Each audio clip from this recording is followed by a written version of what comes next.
Εδώ, ο Δήμαρχος Ξυλοκάστρου, δεν ξέρω πώς θα λέτε τώρα με τον Καλλικράτη,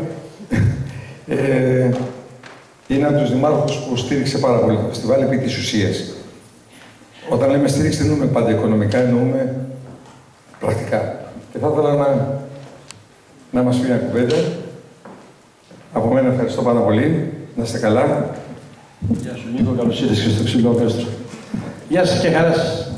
Καταρχήν να καλωσορίσω τη Δήμητρα Τεχατούπη, η πατριώτησά μας, που μας τιμάει απόψε με την παρουσία της. Αγαπητοί συμπολίτες, θα πω αυτό που βιώνουμε όλοι μας.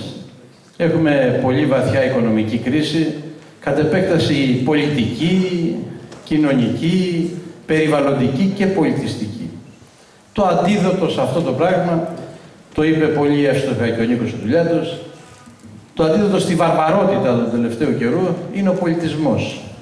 Γι' αυτό συναποφασίσαμε, είναι πολύ καλή η λέξη να γίνεται και πράξη, συναποφασίσαμε όλοι οι φορείς του νομού, φυσικά με την καθοδήγηση του Νίκου Δουλιάτου, να οργανώσουμε ένα πολιτιστικό πανηγύρι που οι εκδηλώσεις του να είναι απλωμένες σε όλο τον νομό, την Χριστοπανήγυρη.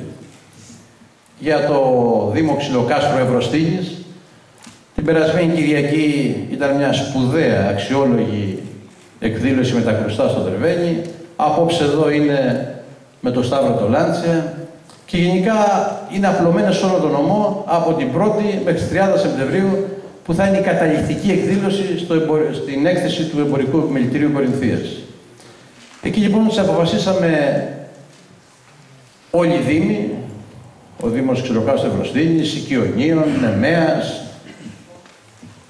Βέλου Άσου, Κορινθίων, Λουτρακίου, η Συνεταιριστική Τράπεζα Κορινθίας, φυσικά η Περιφέρεια Πελοποννήσου με την Περιφερειακή Ενότητα Κορινθίας, το Κέντρο Νέων Κορινθίας, αυτό το θεσμό να το κάνουμε να έχει κάποια χαρακτηριστικά που να μείνει κάτι. Πρώτα και κύρια, να αντιπαλέψουμε, όπως είπαμε, τη βαρβαρότητα. Κατά δεύτερο λόγο, να ευαισθητοποιήσουμε, να ενημερώσουμε και να στρέψουμε το ενδιαφέρον της νεολαίας σε τέτοιες καλλιτεχνικές και πολιτιστικές δράσεις. Ήδη έχουν γίνει πάρα πολλά εργαστήρια στο Κέντρο Νέων, σε σχολεία, θα ακολουθήσουν και στο δικό μας Δήμο.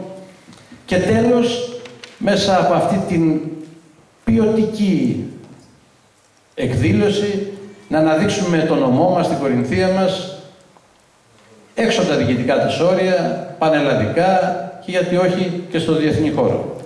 Με αυτές τις σκέψεις λοιπόν, σας καλωσορίζουμε και στην απόψινή μας